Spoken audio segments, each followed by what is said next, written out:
दोस्तों, जलाराम बापा की तरह एक बहुत बड़े भक्त थे साईं बाबा। साईं बाबा का नाम तो हम सब ने सुना ही है, लेकिन उनके जीवन के बारे में कोई नहीं जानता। साईं बाबा कौन थे? क्या वो भगवान के अवतार थे या कोई साधारण मनुष्य जिसे लोगों ने भगवान बना दिया? क्या साईं बाबा हिंदू थे या फिर मुस्लिम? यह सब सवाल आपके मन में हो रहे होंगे। आज का हमारा एपिसोड साईं बाबा के ऊपर बनाया गया है। अगर आप साईं बाबा के जीवन के बारे में जानना चाहते हैं तो वीडियो को अंत तक जरूर देखें। नमस्कार और स्वागत है आपका अपना चैनल सागर भक्ति में। साईं बाबा कौन थे? उनका जन्म कहाँ हुआ था? इस प्रश्न का जवाब किसी के पास नहीं। साईं बाबा ने कभी इन बातों का जिक्र नहीं किया। इनके माता पिता कौन थे, इसकी भी कोई जानकारी नहीं। लेकिन एक बार अपने एक भक्त के पूछने पर साईं ने बताया कि उनका जन्म 28 सितंबर 1836 में हुआ था। इसलिए हर साल 28 सितंबर को साईं का जन्मोत्सव मनाया जाता है। साईं बाबा ने अपने जीवन का एक बड़ा हिस्सा एक पुराने मस्जिद में बिताया, जिसे वह द्वारका माई कहा करते थे। सिर पर सफेद कपड़ा बांधे हुए फकीर के रूप में साईं शिरडी में धूनी समाये रहते थे। इनके इस रूप के कारण कुछ लोग उन्हें मुस्लिम मानते थे, जबकि द्वारका के प्रति श्रद्धा और प्रेम के कारण कुछ लोग उन्हें हिंदू मानते थे। लेकिन साईं ने कबीर की तरह कभी भी अपने को जाति बंधन में नहीं बांधा। हिंदू हो या मुसलमान, साईं ने सभी के प्रति समान भाव रखा और कभी किसी को जाति के बारे में नहीं बताया। साईं बाबा ने हमेशा मानवता, प्रेम और दया को अपना धर्म माना। जो भी उनके पास आता उसके प्रति बिना भेदभाव के उसके लिए कृपा करते। साईं के इसी व्यवहार ने उनको शिरडी का साईं बाबा और भक्तों का भगवान बना दिया। साईं बाबा का साईं नाम कैसे पड़ा, इसके पीछे एक रोचक कथा है। कहा जाता है कि सन 1854 में पहली बार साईं बाबा को शिरडी में देखा गया। उस बाबा की उम्र लगभग 16 वर्ष थी। शिरडी के लोगों ने पहली बार बाबा को एक नीम के वृक्ष के नीचे समाधि में लीन देखा। कम उम्र में सर्दी, गर्मी, भूख प्यास की जरा भी चिंता किए बगैर बाल योगी को कठिन तपस्या करते देखकर लोगों को बड़ा आश्चर्य हुआ।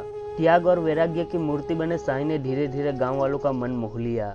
कुछ समय शिरडी में रहकर साईं एक दिन किसी से कुछ कहे बिना अचानक वहां से चले गए। कुछ सालों के बाद चांद पाटिल नाम के एक व्यक्ति की बारात के साथ साईं फिर से शिरडी पहुंचे। एक मंदिर के पुजारी ने साईं को देखते ही कहा, आओ साईं। इस स्वागत संबोधन के बाद ही शिरडी का फकीर साईं बाबा कहलाने लगा। शिरडी के लोग शुरू में साईं बाबा को पागल समझते थे, लेकिन धीरे धीरे अपनी शक्ति और गुणों को जानने के बाद भक्तों की संख्या बढ़ गई।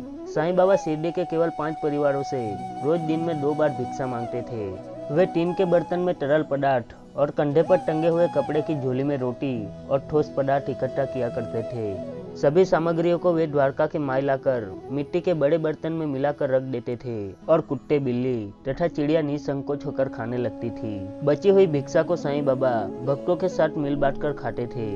साईं बाबा ने अपने जीवन में कई चमत्कार दिखाए, जिससे लोगों ने उनको भगवान का दर्जा दे दिया। एक बार लक्ष्मी नामक एक स्त्री संतान सुख के लिए तड़प रही थी। एक दिन वो साईं बाबा के पास अपना दुख लेकर वहां पहुंच गई। साईं ने उसे उडी यानी भभूत दिया और कहा, तुम खा लेना और आधा अपने पति को दे देना। लक्ष्मी ने ऐसा ही किया। कुछ समय बाद लक्ष्मी गर्भवती हुई। साईं के इस चमत्कार से वह साईं की भक्त बन गई और जहां भी जाती वहां साईं बाबा का नाम लेती रहती।